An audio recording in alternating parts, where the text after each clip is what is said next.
Bismillahirrahmanirrahim. Alhamdulillahi Rabbil Alamin. Salatu wassalamu ala asyrafil anbiya'i wal mursalin.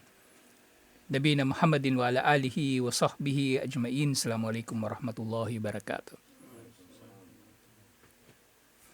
Sa inisyal al-Qiyamatul Kubra, ito na mismo yung araw ng paghuhukom. So meron pang naiwan na isang na lang talakayan pala. Tungkol doon sa pagkakapatag sa lupa at ang pagbabago nito na siya rin magiging lugar ng pagtitipon. Yung Ardul Mahsyar. Yung panahon kung kailan mangyayari yung pagbabago ng lupa. Patungo sa panibagong lupa. Na ito na nga yung magiging lugar ng pagtitipon. Al-waqtul ladhi tubdalu fihi al-ardu gayra al-ardi was samawat. Ang panahon nababaguhin ang mundo at ang kalangitan. Afadana Rasulullah sallallahu alaihi wasallam anna al-waqt alladhi yatummu fihi hada at-tabdil huwa waqtu mururin nasi ala sirat o qabla dhalika bikalil. Sa itong pagbabago na ito, mangyayari daw bago tumawid yung mga tao sa sirat. So doon siya mangyayari. Kasi bago pa yung sirat, doon pa lang may may mga paghuhukom na mangyayari. O bago pa, kumbaga, mga ilang panahon bago ang pagtawid na ito.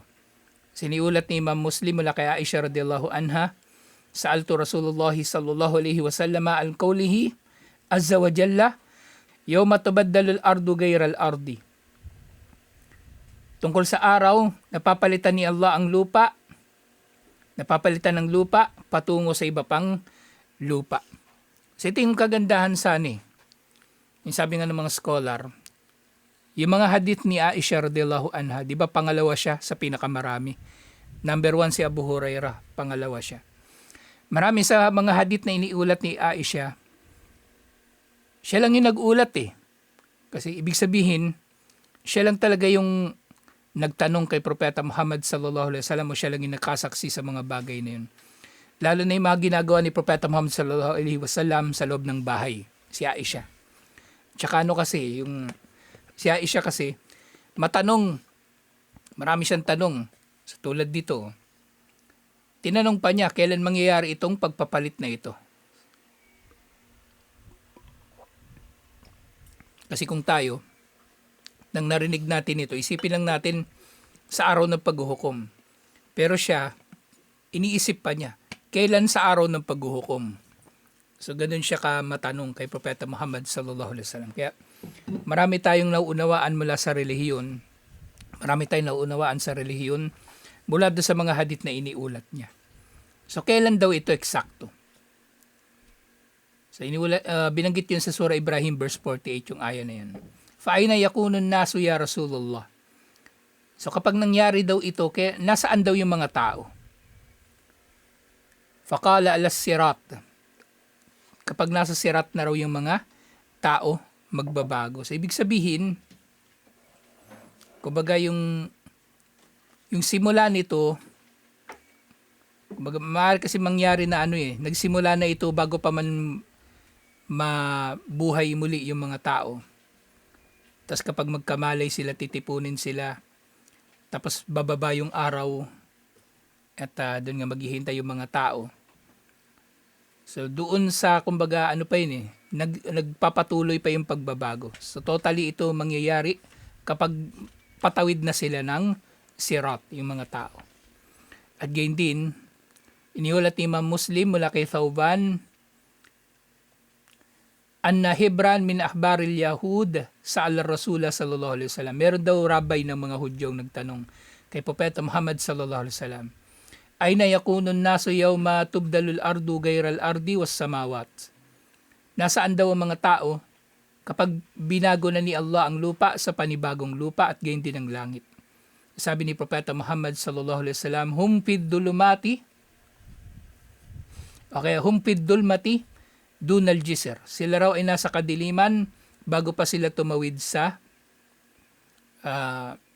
tulay. Wal muradu bil jisri as-sirat. Ang tinutukoy sa jisr yung sirat nga. Kaya nga naintindihan natin ngayon ang sirat, parang tulay siya. Kasi inulat sa ibang hadith na tinawag din ito bilang jisir, tulay. Ngayon sa Arabic ngayon, ang tawag sa tulay, di ba, kubri. Kubri. Di ba dun sa yung papunta sa inyo, yung, di ba sa amin, exit 24, tapos papunta sa inyo si Naiya. Meron doon yung salabat na na tulay. Tawag namin doon kubri majnun. Kasi parang sira ulo yung pagkakadesenyo. Pag maligaw ka doon, magkamali ka ng liko. Nasa kabilang dulo ka na ng Riyadh. Ang layo ng iikutan mo. Layo.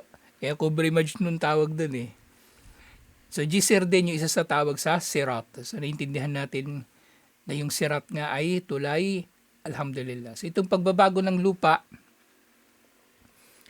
ay yung kumbaga maaring tuloy-tuloy ito na na proseso. So yung sumunod na kabanata, al-mukaddibuna bil ba'thi wal adillatu ala annahu kainun. Ito naman yung pagtalakay tungkol sa mga nagpapasinungaling sa pagkabuhay muli. At mahalagang chapter ito.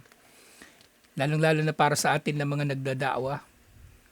So paano natin tutugunin yung mga tumatanggi sa pagkabuhay muli o sa araw ng paghuhukom? Di ba ginagawa pa nilang ito katawa-tawa. Ginagawa nilang biro. Sabi nila okay lang mapunta sa impyerno kasi lalagyan naman nila ng aircon. Okay lang mapunta ng impyerno kasi lalagyan nila ng tulay palabas, mga ganun. Ano yung magandang tugon sa kanila? Siyempre, mainam na tugon din, manahimik na lang. Huwag ka na sumagot dun. Gaguhan na yun eh. Yung ganoong mga pag-uusap. So, tungkol doon sa mga nagpapasinungaling sa araw ng paghuhukom at ang mga dalil na ito nga ay mangyayari. So, pagka may ganong tao, ang pinakamainam, yung mga hindi na kinakausap.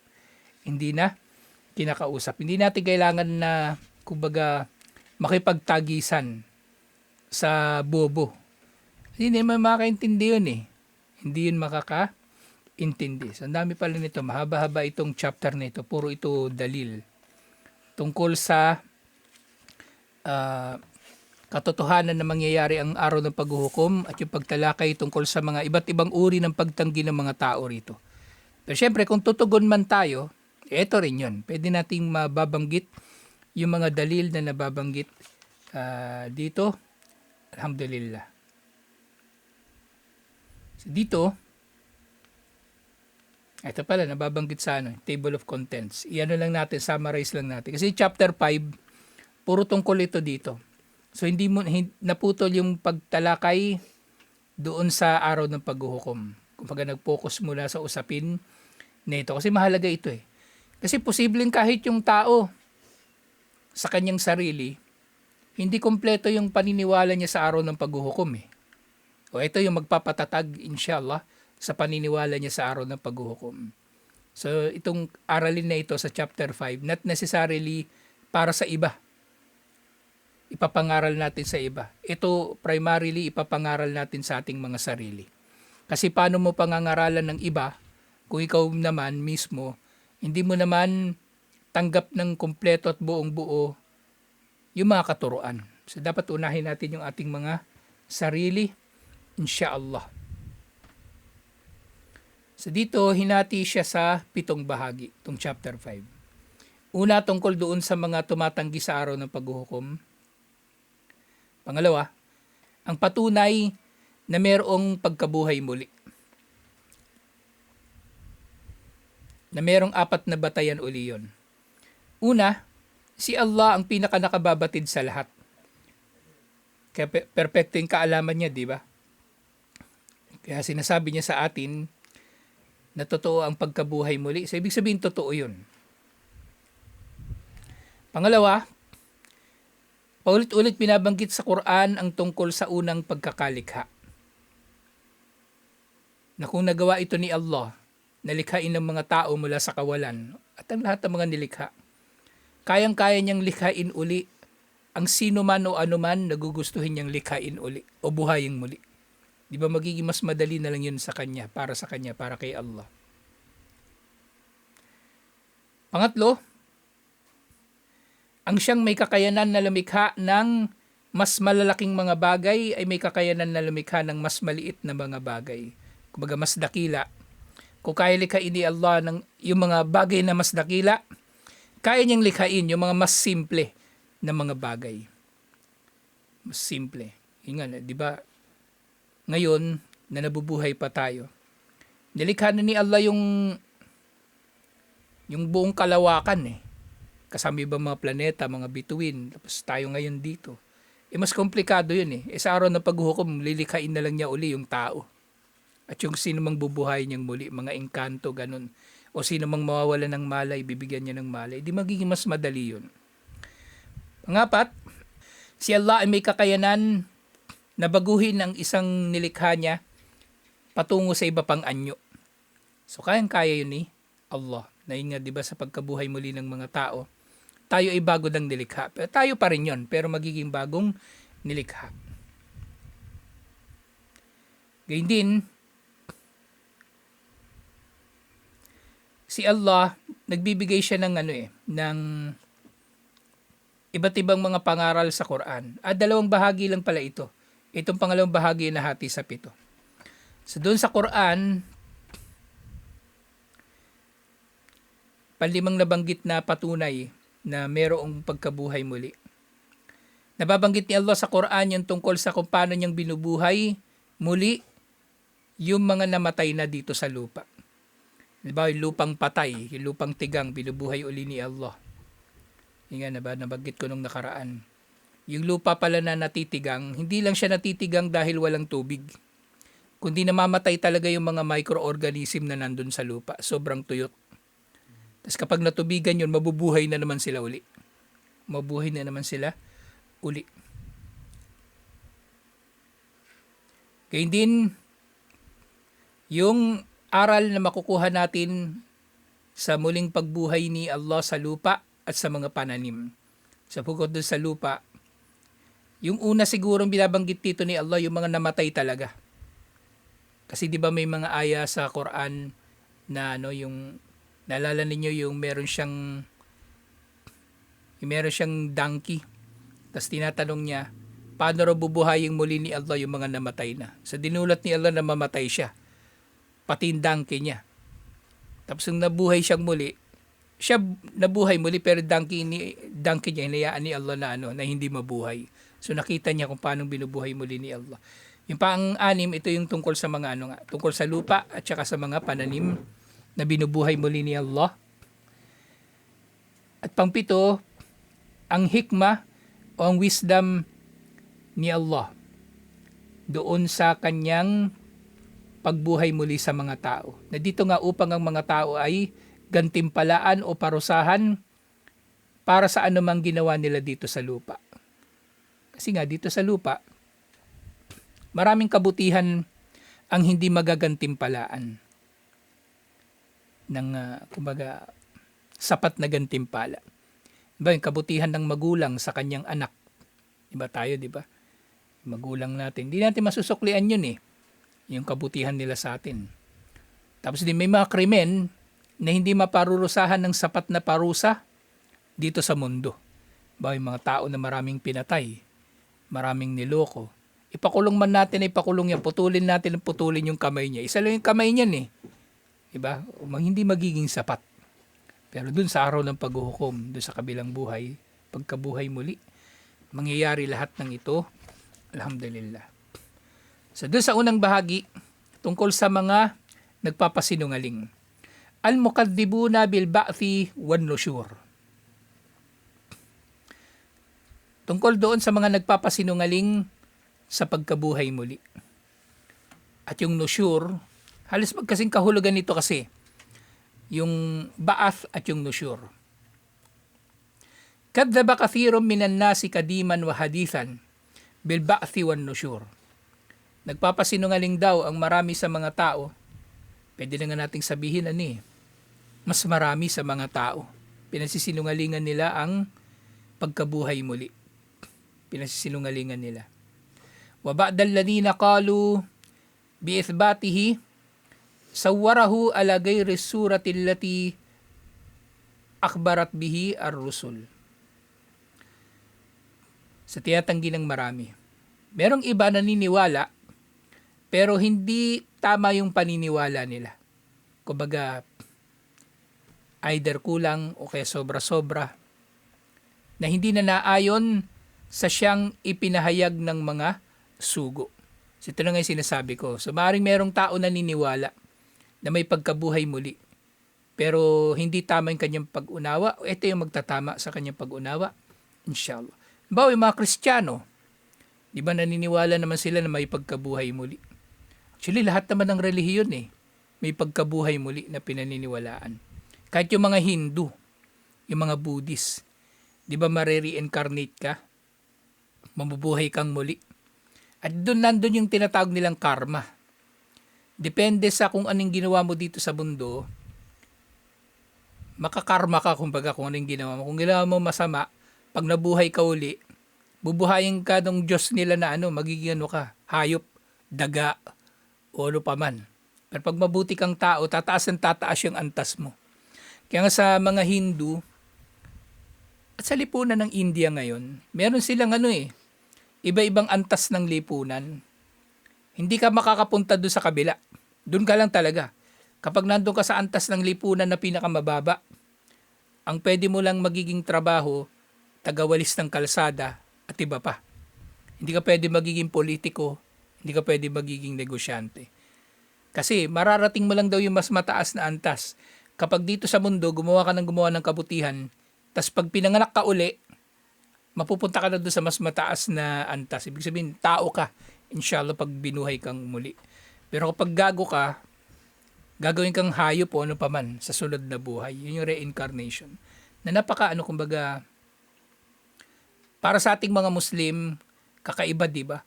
Pero marami sa mga Hindu, paniwalang-paniwala sila talaga doon. Kaya nga sila grabe rin sila sa pagkapanatiko sa relihiyon.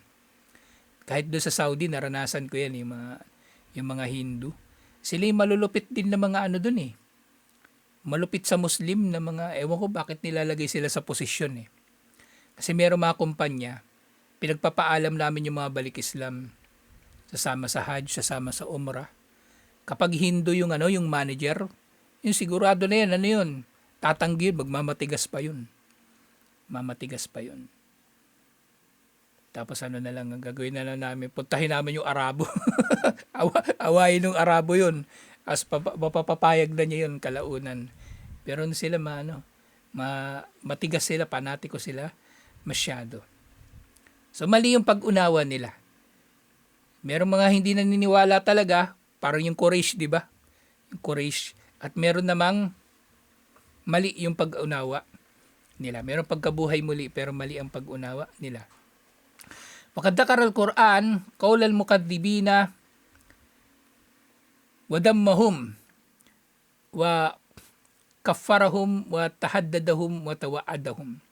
So binanggit nga sa Quran yung kanilang pagpapasinungaling at yung kanilang kumbaga pamimintas sa araw ng paghuhukom. At kumbaga kinundina na nga sila ng Quran bilang mga kafir at ang Quran ay humahamon sa kanila at nagbabanta sa kanila. Hinahamon sila ng Quran. Hinahamon sila ng Quran at pinagbabantaan sa iba't ibang mga aya. Sa halimbawa dito sa Surah Ra'd verse 5, wa in ta'jab, kung ikaw man ay nagtataka. Kung ikaw man ay nagtataka, Muhammad sallallahu alaihi wasallam, kumbaga nagtataka siya na paanong nagagawa ng mga kuffar na tanggihan ng araw ng paghuhukom. So, kung ikaw ay nagtataka, Muhammad sallallahu alaihi wasallam, fa'ajabun qawluhum. Kung ikaw ay nagtataka, nakakapagtaka nga talaga yung kanilang mga sinasabi. Kaya nga dun sa yung aya yung nabasa natin nung isang araw sa Quran, fama asbarahum anin nar, ano ang nagdulot sa mga tao na ito na tumatanggi sa Islam, kung tinatanggihan nila lahat kabilang buhay, kahit yung paniniwala kay Allah. Anong nagdulot sa kanila na akalain nila na mapagtitiisan nila ang impyerno? Kaya sila ay nangangahas na hindi manampalataya. Kasi pangangahas yun hindi pananampalataya. Andiyan na lahat ng malinaw na patunay. Ba? Nasaksihan pa nila yung ilan sa mga himala ni Propeta Muhammad sallallahu alaihi wasallam, yung Quraysh lalo na. Nakita nila na hati yung buwan. Nakita nila na pagtibay nila si Propeta Muhammad sallallahu alaihi wasallam nakarating talaga ng Jerusalem. Sayo pa rin nila maniwala. So ganun yung pagkakasabi ni Allah, fama asbarahum anin nar, nung nagdulot sa kanila na mag-akala na mapagtitiisan nila ang impyerno. Nakakapagtaka nga talaga sila. Nakakapagtaka talaga sila. Aida kunna turaban a inna lafi khalqin jadid. So nakakapagtaka nga talaga ang kanilang sinasabi. Kapag kami ba ay naging putik na lang o naging alikabok na lang, na nabulok na, kami ba ay magiging bagong nilikha? Kasi madalas nila itong sinasabi. Halimbawa nga din doon sa di ba doon sa tafsir yung Suratun Naziat, yakuluna inna lamardudu na fil hafira, sinasabi nila, kami ba ay ibabalik mula sa aming mga libingan? Idha kunna idhaman nakhira, kapag kami ay buto at buto na nadurog na lamang, sinasabi nila imposible na. Kumbaga, imposible na mangyayari yun. Kaya sinasabi nila, ibabalik pa ba kami doon sa imposible na mangyayari yun? Ulaika alladhina kafaru bi rabbihim. Sila ang mga hindi nanampalataya sa kanilang Panginoon. Wa ulaika al-aglalu fi anakihim. At bilang parusa sa kanila, sila yaong mga lalagyan ng kadena sa kanilang mga leeg. Lalagyan ng kadena sa kanilang mga leeg. At yung kadena na yun sa leeg, konektado pa yun sa kamay. Parang sa mga preso. Diba? Minsan ganun yung posas nila. Lalong-lalo na yung mga delikado na kriminal, yung mga nanlalaban talaga. Ganun. Pinuposas nila yun sa leeg. Kasi kung yung nakaposas kamay lang, pwede pa man laban yun . So pinuposas nila sa leeg. Wa ulaika ashabun nari hum fiha khalidun. So sinabi rin ni Allah, sila ang mga mananahan sa impyerno at mananatili sila rito habang panahon. So si Allah, kumbaga, kinundinan na niya . Sinasabi niya, nakakapagtaka nga. Nakakapagtaka talaga na tinatanggi nila ang araw ng paghukom sa pamagitan ng kanilang mga sinasabi. At si Allah nga ay humahamon sa kanila at si Allah ay nagbababala sa kanila ng parusa sa impyerno, waliyadu billah. So ito yung simula nung chapter na ito na inshallah mas maintindihan natin yung usapin ng pagtanggi ng mga tao sa kabilang buhay, paano natin matutugunan, masasagot yung kanilang mga sinasabi. At syempre tayo rin, paano pa natin mapagtitibay inshallah yung ating mga sariling paniniwala sa araw ng paghuhukom. Alhamdulillah. So ito yung chapter 5 na ito ng libro. Alhamdulillah. So tutuloy natin ito inshallah. Assalamualaikum warahmatullahi wabarakatuh.